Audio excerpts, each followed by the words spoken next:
Before we begin, I would like to thank user Sad Pathetic Taxidermy Otter for sending me this amazing piece of fan art. You genuinely have no idea what it means to me to see Mr. G in another art style. I I genuinely kind of cried when I first saw this because I was so happy to finally have a piece of fan art. And if anyone else watching has a piece of fan art they'd like to share with me, send it to this email address and I'll feature it in a video, as long as it's age appropriate. Anyway, back to the video. Hello everyone and welcome back to Strange Wonders. I'm Catherine Chipier and today we're talking about a very, very interesting fish. Let's just get into this because I don't have any other transitions. This is the seahorse, genus Hippocampus. These guys are a very unusual group of fish. One glance at them and you can just tell that they look nothing like any other piscine. Seahorses got their name thanks to their head, which vaguely looks like that of a horse. In addition, they have exoskeletons, their fins are on their head and on their back instead of being their hands, and of course there's that one infamous fact that we'll get to a bit later. First, let's talk about how they operate. Seahorses swim by flapping their back fins incredibly quickly, which propels them through the water.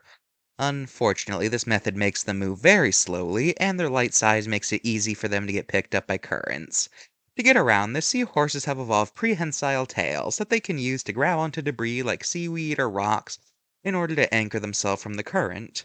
Also, because of their slow speed, they can't just swim away from predators like other small fish do, so in order to get around this, some seahorses have the ability to change their skin color and even their texture in order to blend in with surrounding objects. Also, their exoskeleton makes them hard to eat for most animals, so there's also that. So despite their speed and size, seahorses are perfectly able to protect themselves. Seahorses are filter feeders, using their snout to suck plankton out of the water so they can eat. Alright, that's enough beating around the bush. Let's get to the most infamous aspect of these guys, their reproduction. Seahorses are notable for the fact that it's actually the males who carry the baby. But not in the way you think. See, the female will lay eggs inside of a pouch that the males have on them, whereupon he will fertilize them and keep them in there until they hatch, at which point the young burst out of the pouch and go off to live their lives. Yep. So that's the seahorse. And since we're here, we might as well talk about their close relative, the leafy sea dragon. As you can see, it's covered in all sorts of fake leaves. This makes it look like a piece of floating seaweed so that most carnivores won't eat it because, hey, they don't eat seaweed. But other than that, there's not much I can say here that I couldn't just say about the seahorse. So, yeah, that's about it. Now that we got that out of the way, let's look at the cards. Well, I can't find anything wrong with the seahorse or sea dragon card.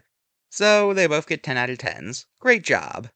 Seahorses are like the only distinct fish you'll see in most media, as most other small fish in media are just generic fish shapes with tropical colors.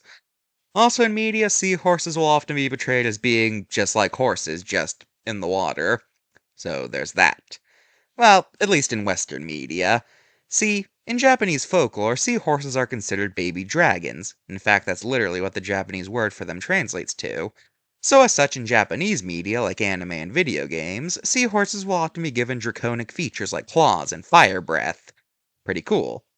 Seahorses are common in captivity, but sadly, they are declining for several reasons, like being caught in fishing nets, loss of habitat, and being one of the several species having the unfortunate distinction of being thought to have medical properties.